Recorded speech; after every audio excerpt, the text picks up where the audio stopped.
Good evening from Houston, Texas, United States of America, to our watchers and listeners from Nigeria, across Africa, and around the world.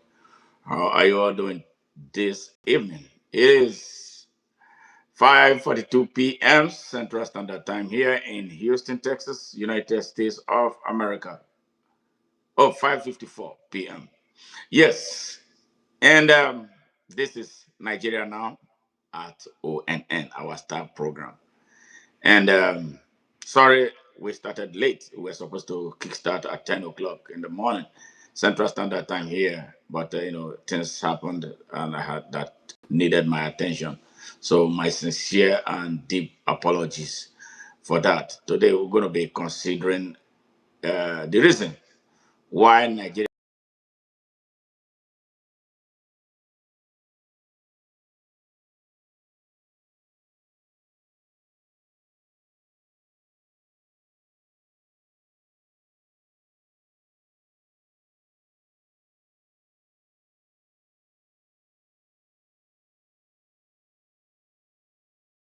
Why the Nigerian leadership has been hiding the genocide that has been taking place in the country. And great guy, great man, an American, a white man who took off from the United States from a little town called Blanco, Texas, landed in Nigeria, blew the lead open to the world about the atrocious leadership and what has been happening in the country as it relates to the mass murder of Nigerians. So we are expecting, hopefully, a full house. I know that a lot of people had expected to hear this broadcast earlier in the day, but they couldn't, but the time difference. But all the same, we're going to have to, put this out in the air. So those who are able to watch it live, good. And those who are not able, when they wake up, they're going to wake up to it. Great message it is. An in-depth investigative work done by Mike Arnold. Yes, an American, a white man from the United States of America. And what you're going to hear is going to blow your mind about what has been taking place in Nigeria that the Nigerian authorities, well, I don't know if they're an authority anyway in the first place. Bola Ahmed Tinubu did not win an election to make him an authority in Nigeria. But as it is, well, that's what they say, that they are the authorities in Nigeria. So you're going to be listening to that so you can hear. But before we go, we're going to have to spare me 10 minutes. Spare me 10 minutes, please, to really, say thank you to Mike Arnold in a pre-recorded message. It's going to take about 10 minutes to play that whole message, and then we go deep into the discussion. So 10 minutes. So for those who are joining us right now, let's use these 10 minutes to share this message, like, ONN, share with your friends, be ready to comment, like, do every positive thing, send us gifts, subscribe to our channel. If you're an existing member, maybe today is one day that you have to take a step deeper into our relationship by joining our membership. And what does that do for us? It helps us grow and expand our message. All right, so a great thank you, pre-recorded message of thank you to brother Mike Arnold, whom I believe is watching. I just sent him the link of this broadcast. He traveled to England during the past week. You know why? For Nigeria. He's been holding a lot of discussions, meeting people and talking to Nigerians everywhere on earth. And he has a huge following in Nigeria right now.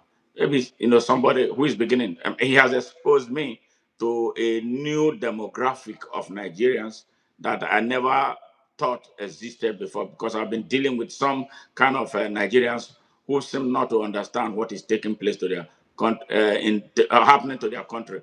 And this demographic that he introduced me to made me feel so inspired to continue this work. And there are a people who are hungry to see change in their country, and there are some young people who are working tirelessly to ensure that the world understands what is taking place in Nigeria. And so I'm so proud of Mike, and I really appreciate his work. And I look forward to physically meeting him. 2 weeks ago, I had an interview here on this station. It was such an awesome interview that a lot of people have been watching and sharing, and they're calling me for more. They want to hear more, from him about what is taking place in Nigeria. A lot of Nigerians don't even know what is happening to their country. Isn't that sad? But this is where we are right now. So permit me 10 minutes. I'm going to play that pre-recorded message for Mike Arnold, just to say a huge thank you to him for what he has been doing. And to connect with Mike Arnold to help with the work that is going on in Nigeria. His website is mikearnold.org. mikearnold.org. Mike has a new book that is right now raging in Amazon at the Epic Center that talks about the genocide taking place in Nigeria. Yes, thank you very much. And I see him. I see Mike Arnold already out there. All right, let's go. Hey, good afternoon. All right. Let's start again. All right. This is for you, Mike, if you are watching, wherever you are watching from. From Houston, Texas, United States of America. This is Smart Madu Echaja, the convener of Open Nigeria and Africa Unite, and the anchor of Nigeria Now. Good morning, Africa. Matters arising and rigging at this best on to an end. Yes, this short video is to appreciate Mr. Mike Arnold. Yes, Mr. Mike Arnold has stepped up from 10,000 miles away from Nigeria. Mike Arnold, a white man, not an African, but now an African. Yes, and he's the founder of Africa Arise. He stepped out, not knowing Nigeria. He went all of his way from the state of Texas, United States of America, landed in Nigeria to do what many Nigerians of means, yes, many Nigerians of means, I'm talking about those who have exploited Nigeria to become billionaires. Yes, some of them are the richest people in Africa.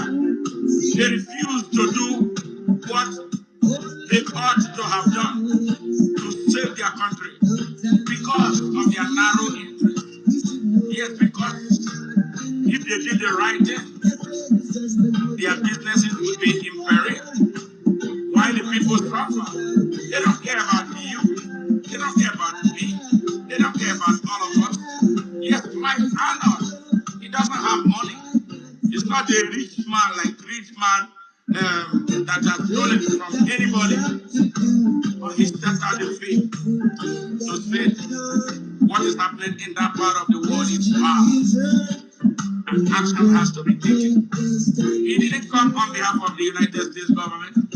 He didn't come on behalf of Donald Trump. He came as his own man. He came as a missionary.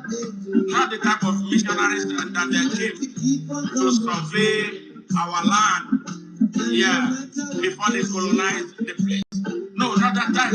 He did not come with deceit to lie to the people. He did not come to tap down the people of Nigeria to make them look lesser than human beings.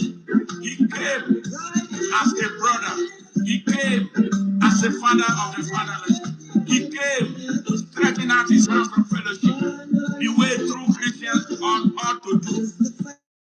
Not what the exploiters, big new generation prosperity churches are doing in Nigeria. They exploit the poor to get rich. They build cathedral while their members crash below poverty line. Yeah, that's it. Come on, I know. I had an engagement with him. He said, "Mr. Man, not because I have so much. I'm doing what I'm doing out of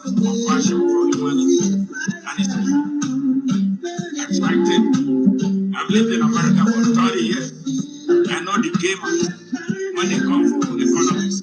No, but that is not why he's there. He's there for a genuine reason. And his effort has done an unbelievable thing for the people of Nigeria. The only thing I can do is say thank you, Mike, for what you've done.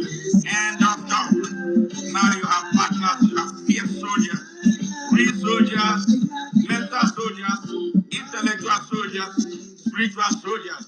Now joining you. We are not like Reno or Mokri.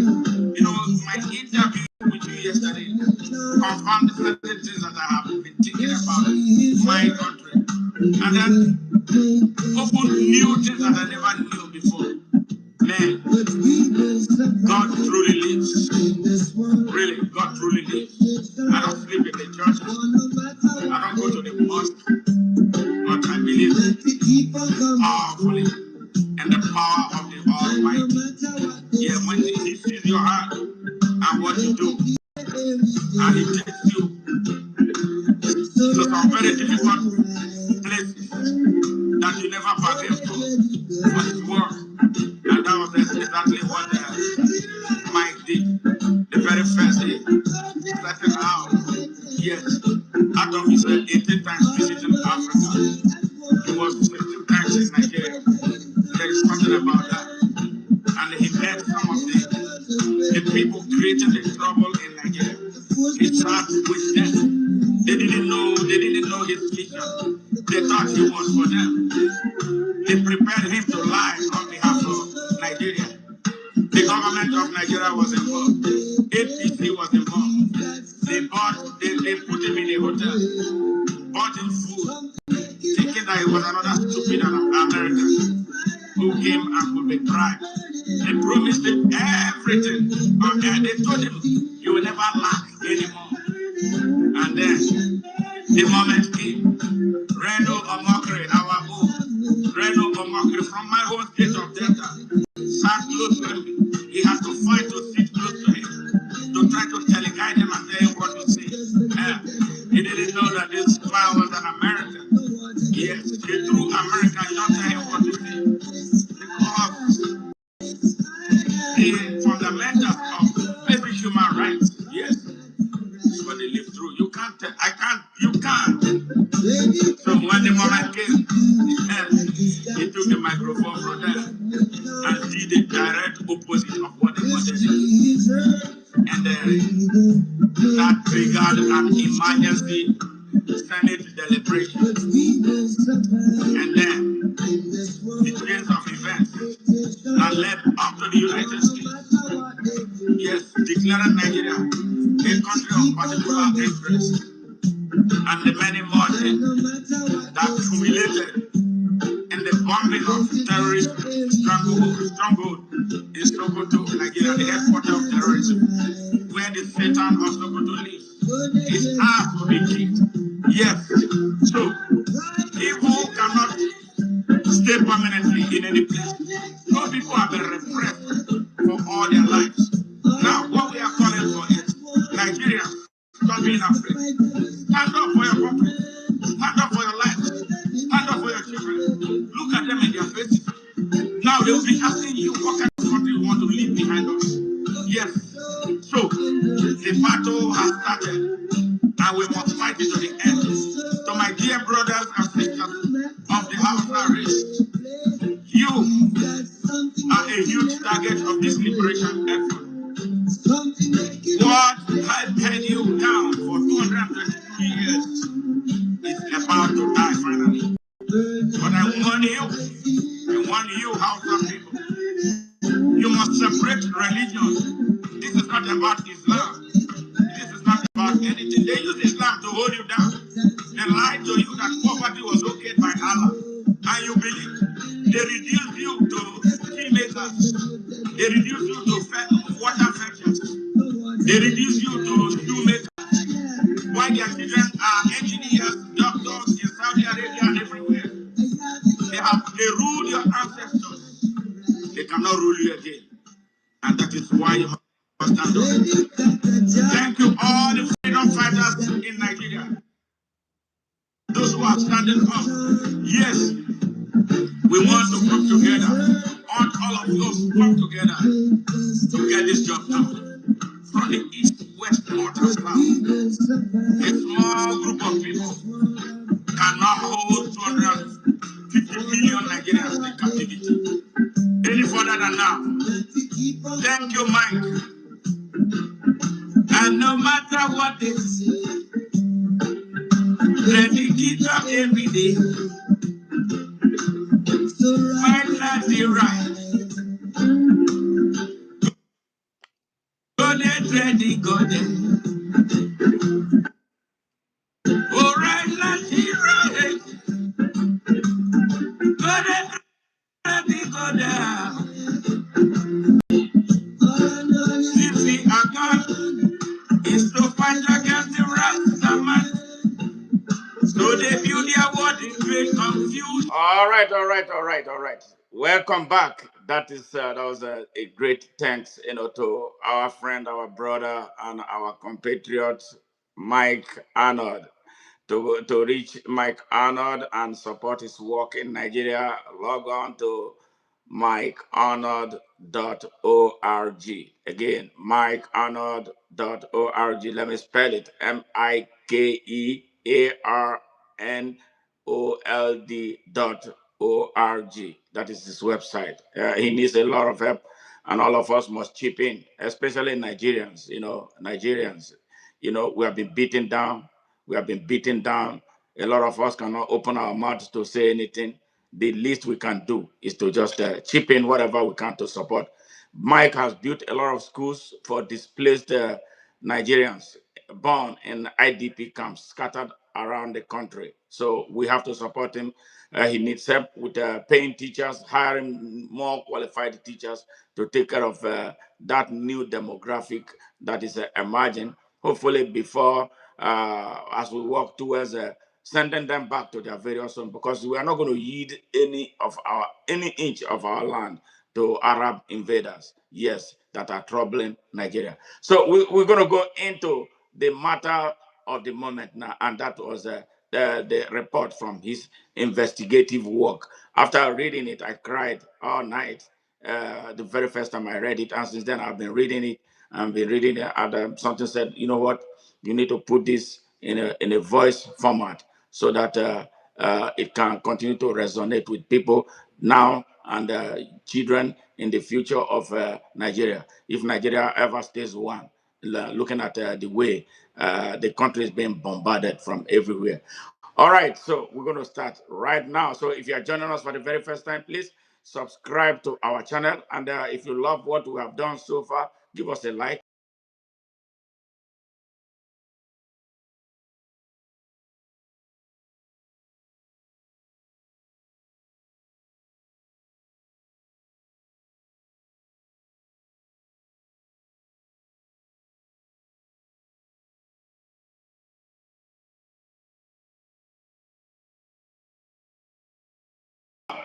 Let it start. Now, the origin, first narrative, meet the Soros-funded Sharia propagandist who gave the world permission to ignore Nigeria's Christians genocide.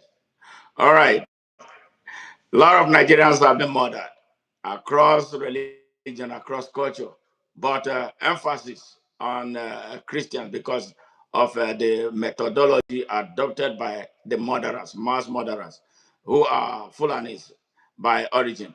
For nearly a decade, the world has been told that the mass killing of Christians in Nigeria is actually a climate dispute. Farmers and herders fighting over shrinking land. 125,000 deaths dismissed as weather. Here is the man who built that lie, who paid him, and why. By Mark Arnold, markarnold.org. Here is the story that the world has been told about Nigeria's violence. The Muslim Fulani people are herders. They have grazed cattle across West Africa for centuries. But the climate is changing. The Sahara is expanding. The rains are failing. The grasslands are shrinking. Desperate and displaced by forces beyond their control, Fulani herders are pushing south into farming territory. They clash with Christian farmers over land and water. Both sides suffer. Both sides kill. It is a tragedy of scarcity. No religion. It is global warming, not genocide. That is the official narrative. It is taught in universities, cited in United Nations reports, repeated by Western diplomats, and amplified by major media outlets from New York Times to the NBC or to the BBC. It has been the dominant framework for understanding Nigeria's violence.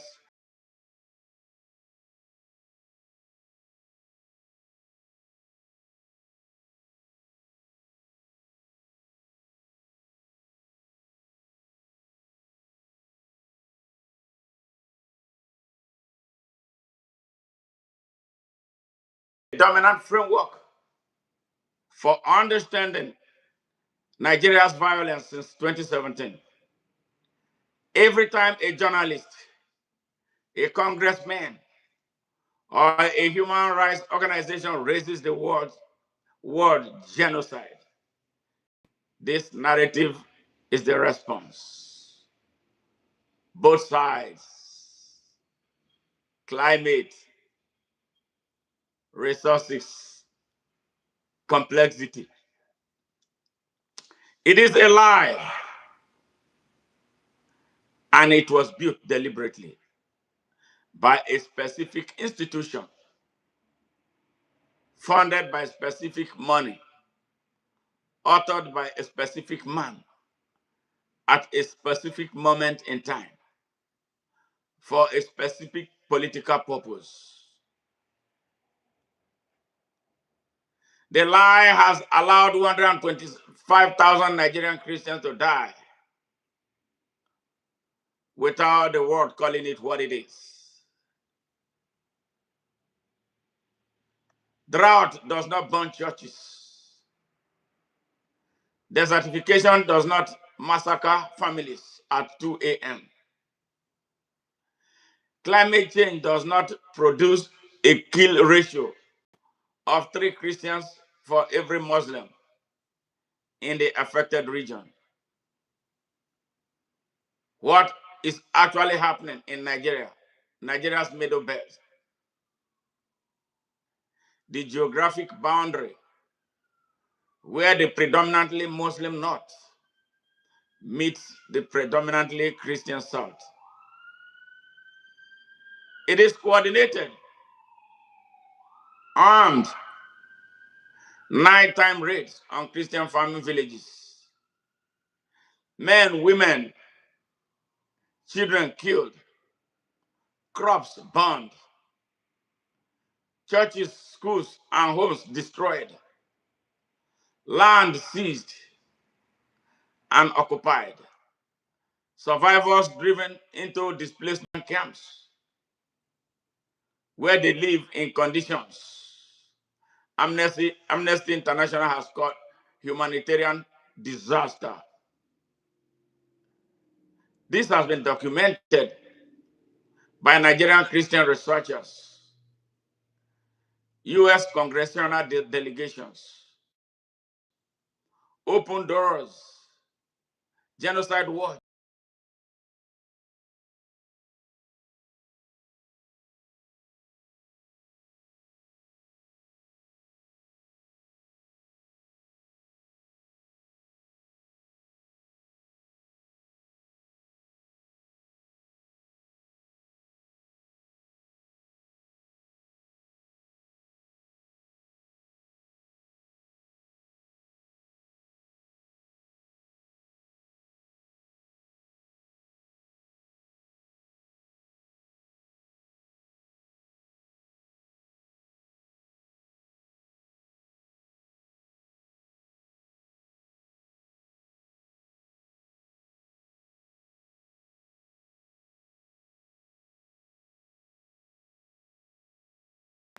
So I'm going to go back.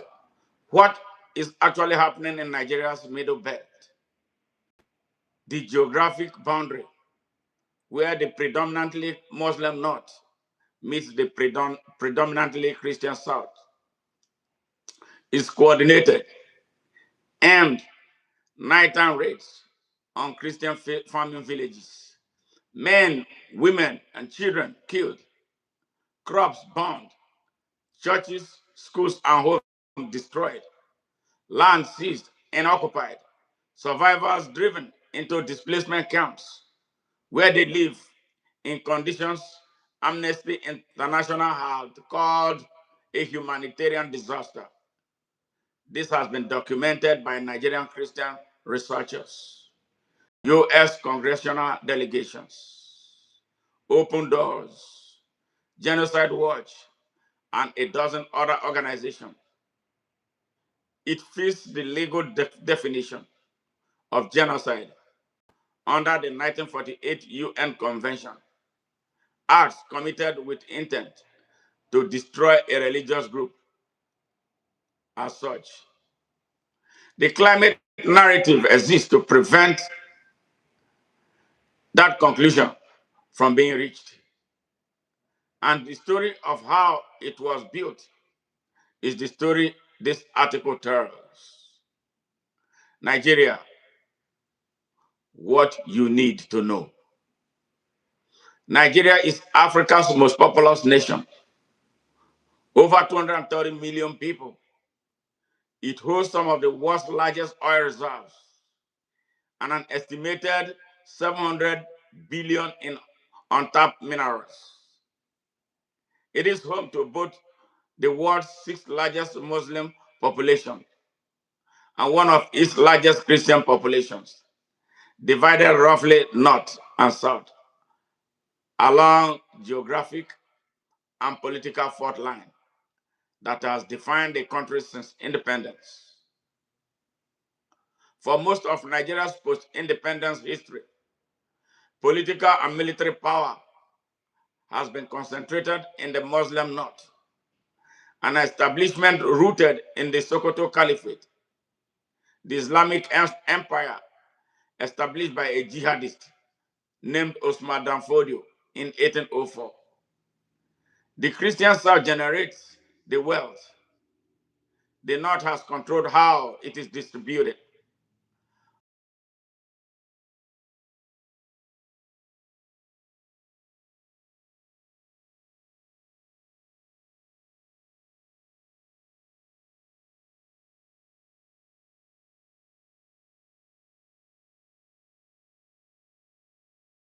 Controlled how it is distributed and who holds power in Abuja, the capital. In 2010, that arrangement was briefly disrupted. A Christian from Nigeria's oil-producing Niger Delta, Goodluck Jonathan, became president, not by coup, but by succession, when the northern Muslim president died in office. Under Jonathan, radical Islam was being confronted rather than accommodated. There were effectively zero internally displaced persons, no refugee camps, or people displaced from their villages by armed groups. The National Christian Center and the National Mosque stood at equal height in Abuja. It was a fragile moment. It was also an intolerable one to the northern establishment that had always controlled the federal power and to broader interests invested in keeping Nigeria's resources under sympathetic management. In 2015, with direct assistance from the Obama administration, including David Axelrod, Obama's own chief political strategist, advising the campaign, Muhammadu Buhari was elected president. Buhari was a former military dictator who had publicly called for Sharia law to be imposed across all of Nigeria and for global Sharia law worldwide. Boko Haram had chosen him as its preferred government mediator. Under his administration, the killings accelerated. Security stood Security forces stood down during Fulani attacks on Christian villages. Perpetrators operated with near total impunity. By 2017, the death toll was climbing toward the figures that demanded an international response. That was when the climate narrative appeared, the document that changed everything. On September 19, 2017, 10 months after Donald Trump won the US presidential election,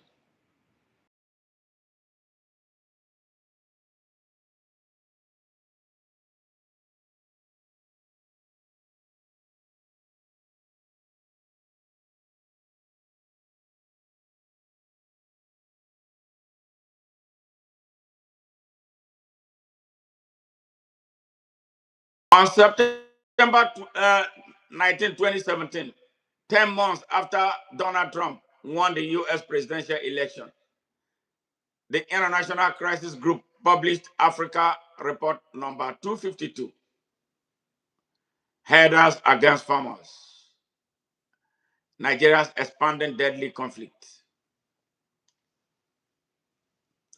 This 40-page document established the interpretive framework that would define Western understanding of Nigeria's violence for the next decades. Its thesis: the killing was caused by climate change, desertification, and competition for land. The Fulani were climate refugees. The Christian farmers were the other party in a resource dispute. The solution was dialogue, livestock reform, and grazing reserves. There was no genocide. There was no jihad. There was weather. The timing was not accidental. Under Barack Obama, the US State Department itself had been providing this narrative, insisting that violence in Nigeria had nothing to do with religion, blocking arms sales to the Christian-led Jonathan Goodluck administration, while condemning it for fighting jihadists, and ultimately helping install the Buhari government that opened the door to the accelerated killing.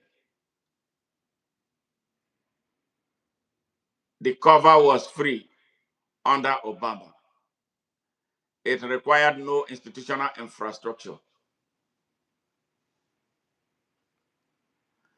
Trump changed that. His evangelical base knew about Nigeria.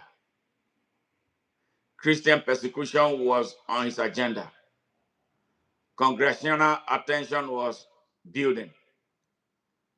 The advocacy organizations documenting the genocide had a receptive White House for the first time. The information Obama era protection was gone overnight, and a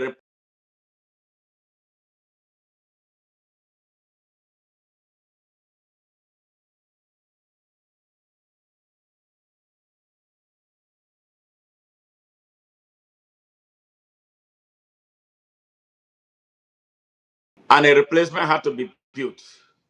Something durable, citation worthy, and institutionally credible enough to survive a change in U.S. administration. ICG report number 252 was that replacement. Within months of publication, it was being cited by UN agencies, adopted by Western diplomats, embedded in academic literature, and repeated by everyday major media outlet covering Nigeria. The Farmer Header Climate Framework had become the official story. Every subsequent genocide claim would be met with a reference to that document.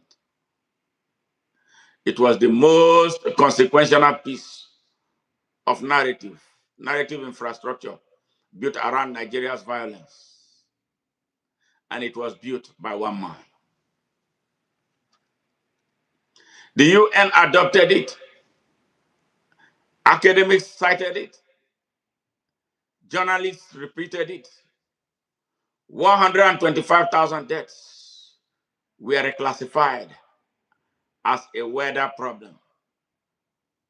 One man wrote the document that made all of that possible. Meet the man. His name is Nnamdi Obasi. His title is Senior Advisor for Nigeria at the International Crisis Group. He has held that position with one brief interruption since 2006. He is the senior most responsible for the narrative that has allowed the Nigerian Christian genocide to continue without international intervention. New York Times published its January 26 hit piece on Emeka Umeagbalasi, the Nigerian Christian researcher who has compiled the most comprehensive documentation of the genocide, including 125,000 Christian deaths since 2009. It was Obasi who delivered the kill shot. The Times called Umeagbalasi a screwdriver salesman. Obasi called his life work a total blank.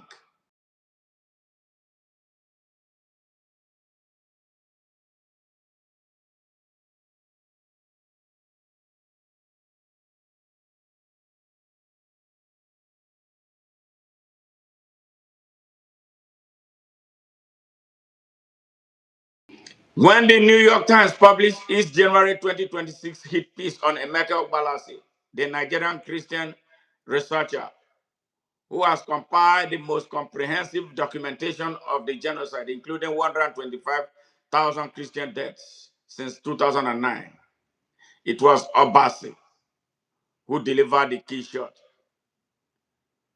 The Times called Ume Balasi a screwdriver salesman. Obasi called his work a total blank with very, very faulty arithmetic. The Times printed it without asking a single question about who Obasi is or what his career actually represents. Here is what the Times did not print: the career trail. From 1984 to 1994, Obasi served on the editorial board of the Concord newspapers in Lagos, owned by Chief MKO Abiola, a Muslim who used his newspaper group as an instrument of Islamic political advocacy. Abiola actively campaigned for the introduction of Sharia courts in southwestern Nigeria and for Nigeria's entry into the Organization for Islamic Countries, the intergovernmental body of Muslim majority states. Abiola also held the title Baba Adini of Yoruba land, bestowed on him by Muslim clerics in recognition of his service to Islam. Obasi was not simply a reporter at this paper. He was one of the men who assembled Abiola's presidential political manifesto, a document called Farewell to Poverty. He was the political ghostwriter for a Muslim patron whose political identity was built on advancing Sharia. Under Buhari, the Muslim president who had called for nationwide Sharia, whose Boko Haram aligned northern Muslim military establishment was actively enabling the massacre of Christians, Obasi moved to the Center for Strategic Studies and Research at Nigeria's National Defense College in Abuja. This is Nigeria's apex military training institution, governed by Muslim-dominated federal military hierarchy. The Minister of Defense, the Chief of Defense Staff, and all three service chiefs appointment controlled by the same Northern Islamic political establishment that installed Buhari. Obasi ran their department of peacekeeping and humanitarian affairs. He was the in-house civilian intellectual for the very military command whose Muslim officers were standing down during the Fulani attacks on Christian villages. His job to frame how that violence should be understood by the outside world. In 2006, he moved directly from that institution to the International Crisis Group. From pro-Sharia newspaper to the Northern Islamic military's narrative department, to George Soros' think tank. The career describes a man who has spent his entire professional life building framework that protect the Northern Islamist establishment's grip on power, and who has been richly rewarded for it. The institutions or the institution and its founders. The International Crisis Group calls itself independent and non-partisan. The claim collapses on examination. George Soros provided the ICG's seed money in 1994. He has funded it continuously since. In April 2022, as Donald Trump's return to power was becoming realistic, it was becoming a realistic political prospect. Open Society Foundations gave ICG a $20 million grant specifically to expand its network of local advocates, particularly in Global South. That grant was celebrated by Alex Soros, who now chairs the foundation his father built. ICG's 47-member board of trustees includes the chairman and founder of the Gulf Research Center based in Saudi Arabia. It includes the former Director General of Al Jazeera Network, Qatar state-funded media arm, financed by a Gulf monarchy with deep institutional ties to political Islam across Africa. It includes the former foreign minister of the Palestinian Authority. In January 2018, precisely when Nigeria's genocide documentation was gaining international traction and Trump's first administration was newly in power, Robert Malley became ICG's president and CEO. In 2008, Mali had been cut from the Obama campaign. After it emerged, he had held an unauthorized meeting with Hamas, designated as a terrorist organization by the United States government. George Soros' money, Saudi Arabia in the boardroom, Al Jazeera's former chief at the table, a Hamas contact as CEO. This is the institution that employs Nnamdi Obasi, and whose September 2017 report became the official global explanation for why 125,000 Nigerian Christians died of weather. Interesting. Hey, welcome, Jeremy Leyland. Thank you very much for joining us. We appreciate you. The amplification. Once the ICG published the framework, the application was fast and systematic. The United Nations adopted it immediately. UN agencies declared climate change one of the main culprits of Nigeria's violence and deployed programming.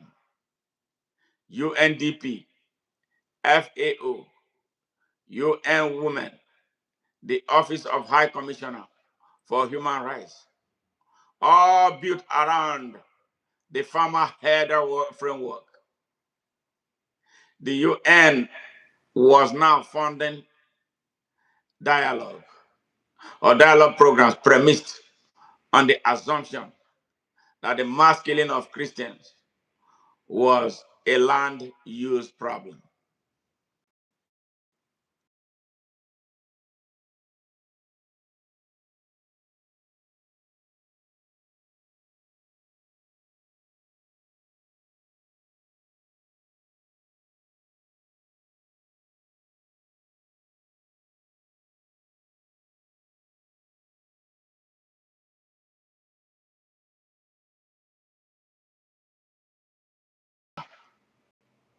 Or conspiratorial.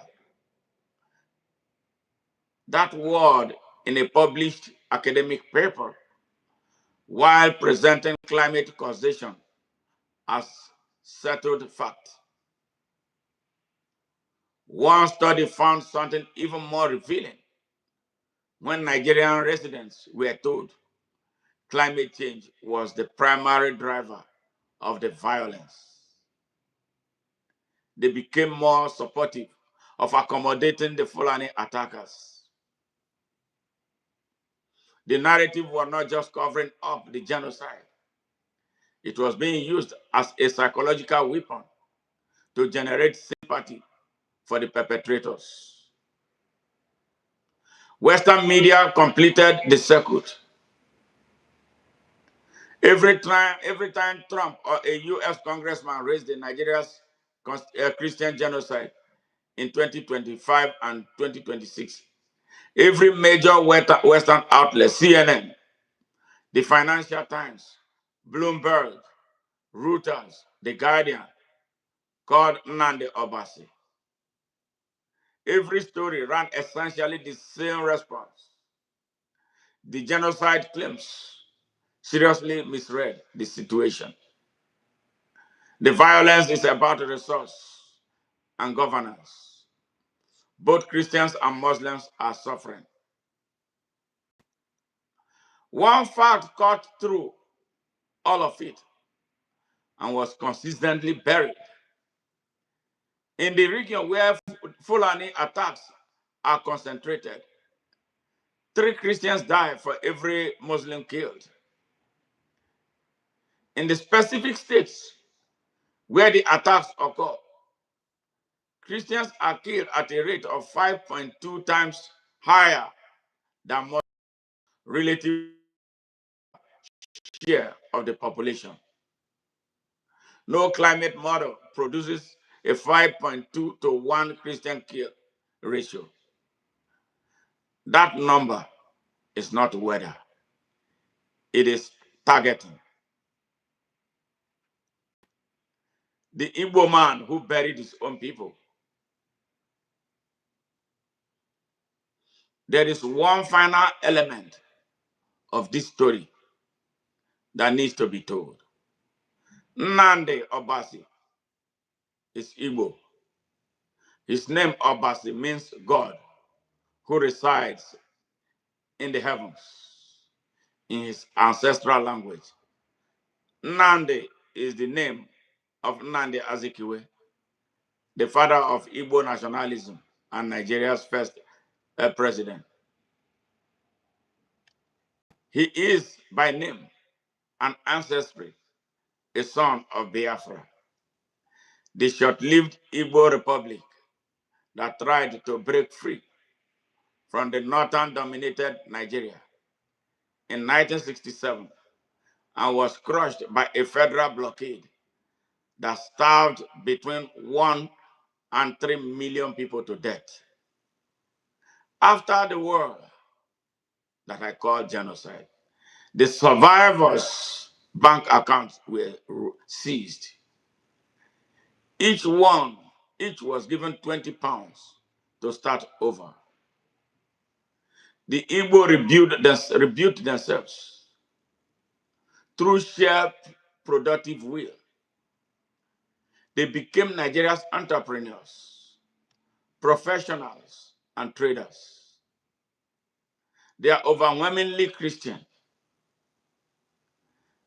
and their cousins, the Tiv, Barons, Adara, and other Christian communities of Nigeria in Nigeria's middle belt are the peoples whose villages are being burned today by Fulani militants. His 2017 report reclassified as climate refugees.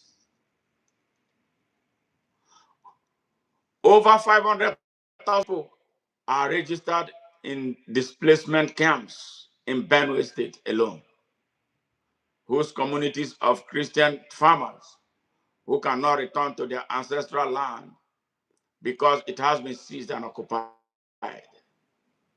They are dying in those camps of disease, malnutrition, and exposure, as documented by Amnesty International in 2025.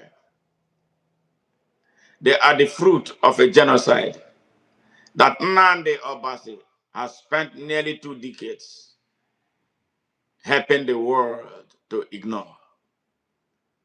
He's an Igbo man paid by George Soros, governed by Saudi Arabia and Al Jazeera, to tell the world that the killing of his own people, his killing of his own people's ethnic and religious cousins, is a climate dispute. What the New York Times did. In January 2026, the New York Times needed to discredit the documentation of Nigeria's Christian genocide. It found Emeka Umeagbalase, a Nigerian Christian researcher, who has compiled 125,000 documented deaths, 20,000 destroyed churches, and a decade of evidence. And it mocked him as a screwdriver salesman. It attacked his methodology. It dismissed his life's work. Then it called Nnamdi Obasi to deliver his verdict. The basic addition is very, very faulty. A total blank. The Times didn't tell you who Emeka was. He manufactured a caricature, a screwdriver salesman, a small man in a market, and used it to buy his work or to bury his work. What he didn't tell you is that Emeka Umabalasi is a self-made entrepreneur who built a successful hardware supply company from nothing, then used that independence to build inter-society, the most comprehensive record of Christian death in Nigeria that exists. Dismissing him as a screwdriver salesman is like dismissing Elon Musk as an autistic coder. It is a deliberate act of character assassination dressed up as journalism. It never asked who Emeka Obase was.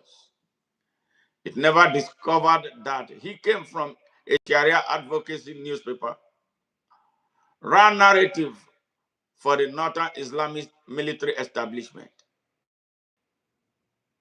and has been employed for 2 decades by by an institution seeded by George Soros, governed by Saudi Arabia and Algeria, and run until recently by a man with Hamas ties.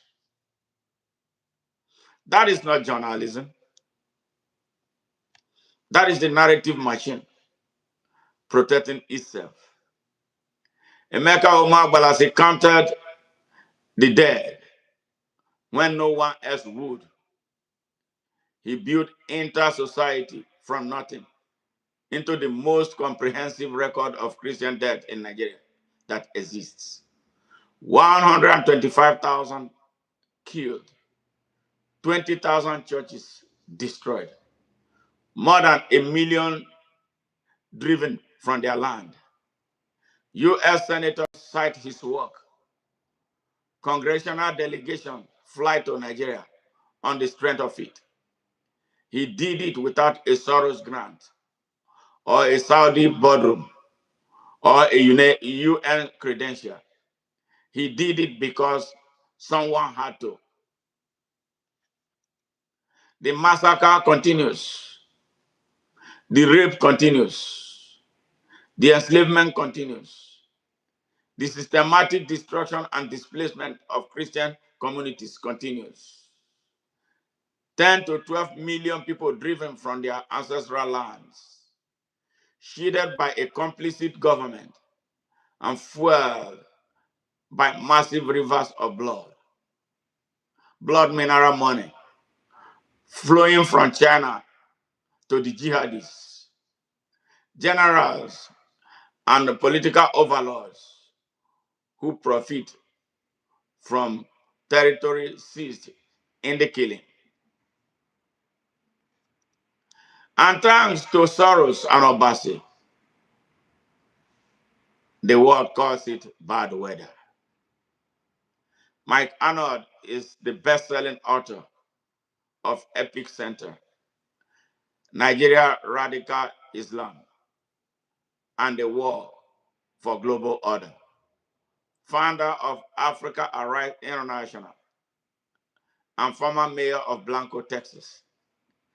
He has conducted field research across Nigeria since 2010, including in destroyed villages and IDP camps, and publicly declared Christian genocide in Nigeria at a press conference in Abuja on October 14, 2025. His organization operates Arise Academies, serving Nigerian IDP communities. Fellow Nigerians and the people of the world, this is the end of this report. Very, very deep and in-depth work by Mike Arnold. Nigerians, this is what a lot of us did not know before now, but there are some of us who knew, maybe perhaps not as in-depth as this work presented. The massacre of Nigeria is real. It has nothing to do with weather. It has a lot to do with the people who do not want to change because they have a political elite who have been holding Nigeria hostage at various levels. and across its institutions, including the most strategic national institution in Nigeria. They act with impunity. And the only way we can be free is to stand up. Now, you must understand, too, that Nigeria does not have a government. If a country that has a government will not expose its people to this type of mayhem. The solution to this problem lies in the hands of we, the people of Nigeria, those who truly love Nigeria, those who care about Nigeria, those who care about the diversity of Nigeria, those who can look at their children in their faces and feel concerned and get touched about the type of Nigeria they are going to leave behind for them. This whole thing did not start today. It started a long time ago. It started really right at independence. It started as far back as 1914 with the dubious amalgamation of Nigeria, the dubious amalgamation of the northern and southern protectorate of Nigeria. And if you look at the elements who were signatories to this amalgamation, six, the amalgamation did not involve the Hausa people. They were not signatories to it. It did not involve the Igbos. They were not signatories to it because they resisted the Europeans. It did not involve the Beninese. It did not involve the Eka people. It did not involve the Barons. It did not involve any of them. Only six. 6 persons, two were Fulanis with direct relationship to Osman Dan Fodio, the founder of the Must Die Fulani El Sokoto Caliphate.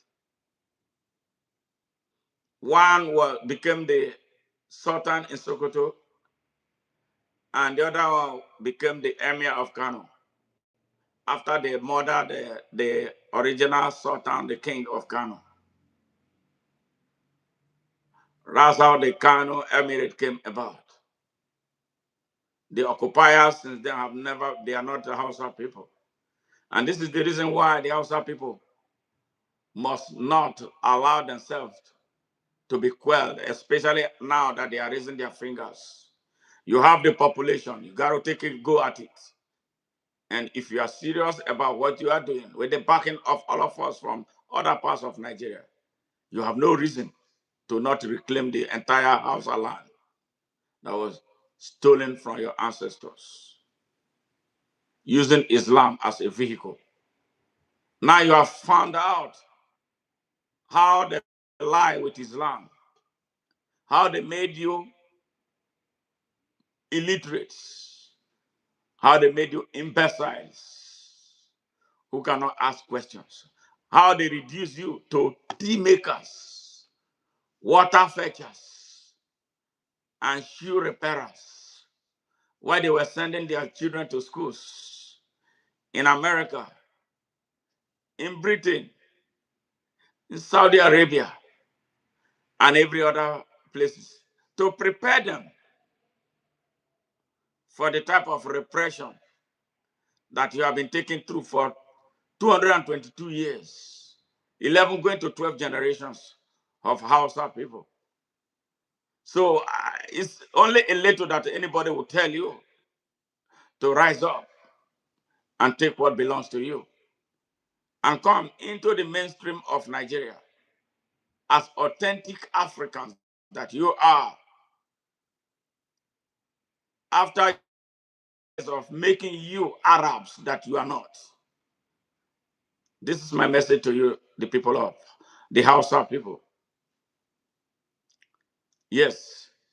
And to the people of Nigeria, and especially Peter Obi, this is a message for you. I have a message for you. The direction you are taking taking sides because of your quest to become president of Nigeria. You sitting down with those who are masterminding terrorism in Nigeria. You say you're a Christian. Did you hear what Mike Arnold presented? I hope you had the opportunity to read through this. If you are a true Christian, you are going to have to look at this document. If you are a true Nigerian, you will have to consider this document. If you're a true Igbo man, you got to have to consider this document. I will have a message for you, Peter Obi, on your own. It's not going to make you happy. And my intention is not to make you happy because you are offending Nigerians because of your greed for power, because of your desperation for power. Yes, you are selling us back to the Egypt that we are walking away from. We are not going to let you have your way. That is a promise. That is a promise. So the people of Nigeria, it's time you woke up. We'll be right back.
negotiation. They don't believe, they don't care about how any other person feels. You see what is taking place in Iran. That is how they are wired. That they are wired that there's something out there if they die for stupid reasons.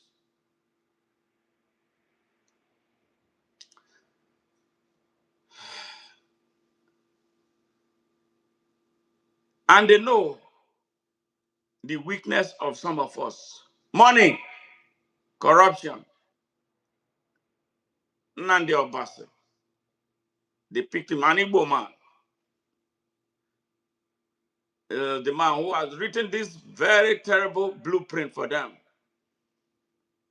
Global warming. Global warming for a people who refuse to change.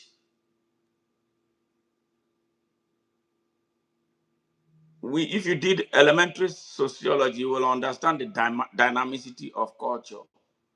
Culture grows and changes. A people who refuse to change. Why would someone be sleeping in the forest, rearing animal in the 21st century, for goodness sake?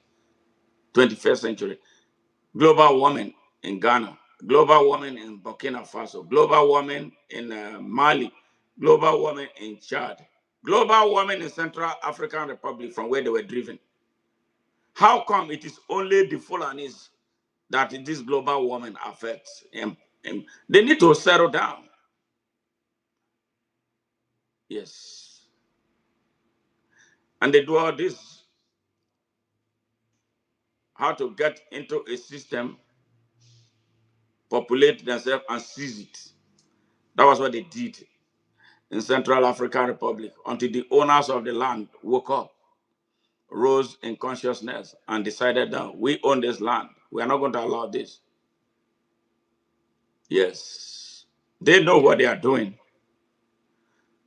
And that is why Nigerians must wake up. You who sit down there as a Nigerian who think that it's none of your business to wake up for Nigeria, to do something to guarantee your space in Nigeria, guarantee the space of your children in Nigeria. I pity you. I pity you. I really pity you for your foolishness. America can only do so much, but the majority of the job has to be done by you. Yes. So it is in your best interest. It is in your best interest to rise up now.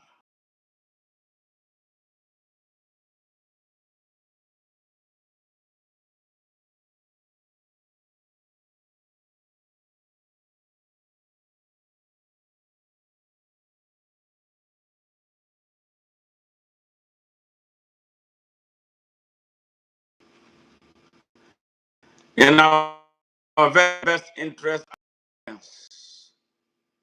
to stand up.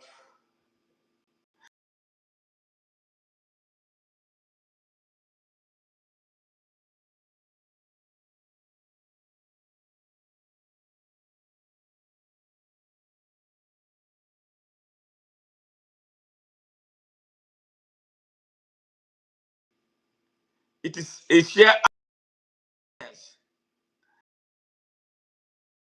fellowship to us.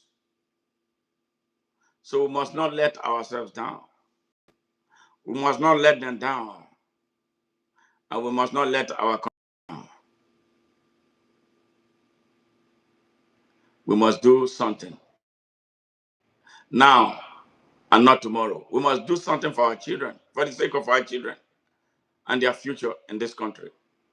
We must understand that nobody owns Nigeria more than we do own it. And that no bloody fool will come from elsewhere to come and claim the ownership of our land. The land that our ancestors left for us. Because we are afraid of dying. United States and the rest.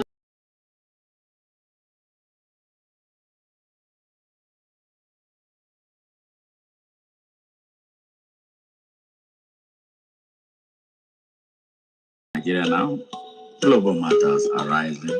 Good morning, Africa, and reggae at its best on OM. I am also the CEO of OMM, that is the Open News Network, bringing you news updates, in-depth news analysis on issues about Nigeria, Africa, United States, and the rest of the world. Pleasure meeting you, my new subscribers, and existing subscribers who are so good to keep us going. Yes, remembering where we started and where we are. This is how we do.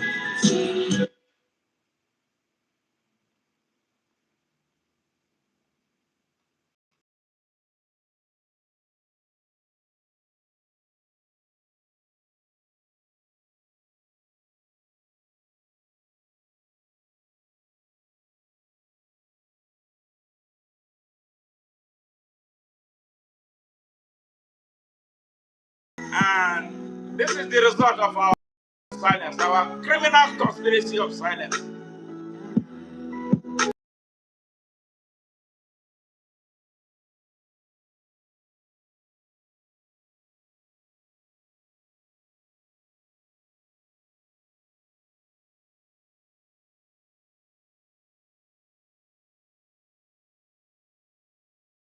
Continue this way. These are our children, Nigerian children. Look at them in the rain. Nobody, no Nigerian should be living like this. Look at them, shaking, shivering. Yes, what we have allowed for 65 years, going to 66 years. Yes, every time they hit us, we have some further, expecting the next to happen. And it is our fault. Who do we choose as leaders? Whenever the time for us to choose leadership comes, we prefer to be paid money, 100 naira, 1,000, maybe the highest 10,000 naira if you're a killer, to allow criminals who cannot stand up for us to be leaders of our country. Yes. Cry if you want, Nigerians. Cry. Do you see this? You can't say you are not seeing this. These are innocent babies. Yes. They do not deserve to be living this way. They didn't ask to come. We brought them. And look at it. These are some people's children going through this. No, no. This is not the Nigeria that I want to see. This is not the Nigeria I was born into. What's going on? So why have we become so complacent? Why have we become such an uncaring people? The people who don't love our country. Yes. How come we are this way? Look at one of those who drive our country, Reno Omokri.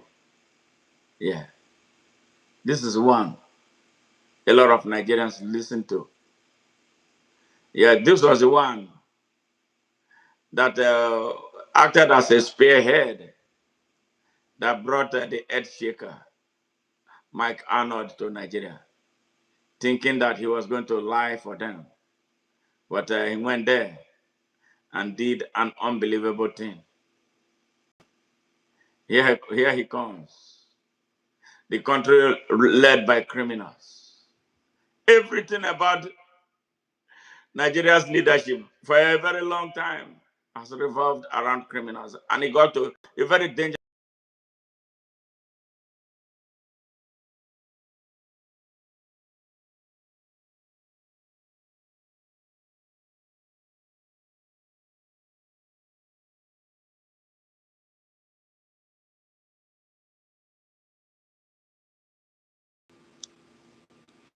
with this type of character.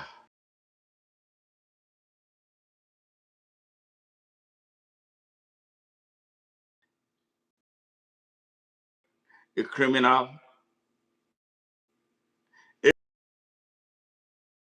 Bola Ahmed Tinubu, they're all criminals. Bola Tinubu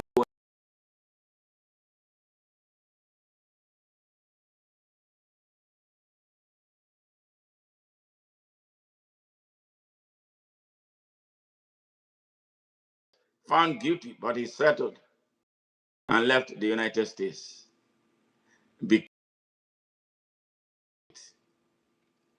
And now he amassed so much money. Yes, he amassed so much money to take on Nigeria. Here we are, Nigeria. Which kind of a country do we have?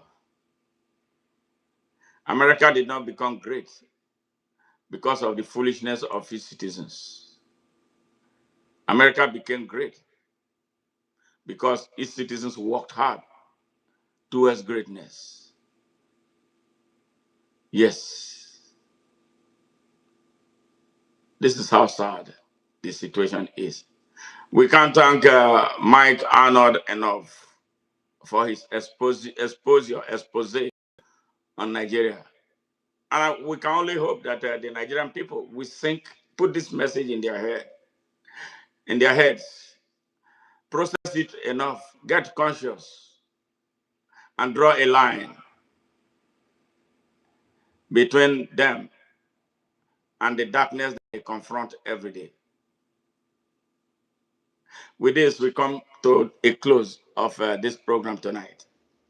And we look forward to seeing you later in the evening when we bring you the update of the US Iran war.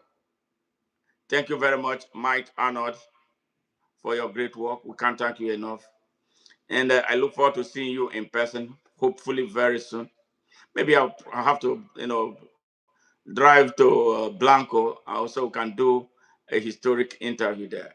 I mean, that I've been to Blanco before, but I'm going to have to come to Blanco and then to come and visit you, so can do some work there. I don't know how to appreciate you enough for what you are doing. You didn't have to do what you are doing.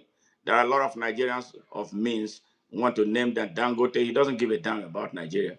In fact, one of the most repressed, most massacred people in Nigeria, the Hausa people are his people. He's an Hausa man. He's more interested in making money off of insiders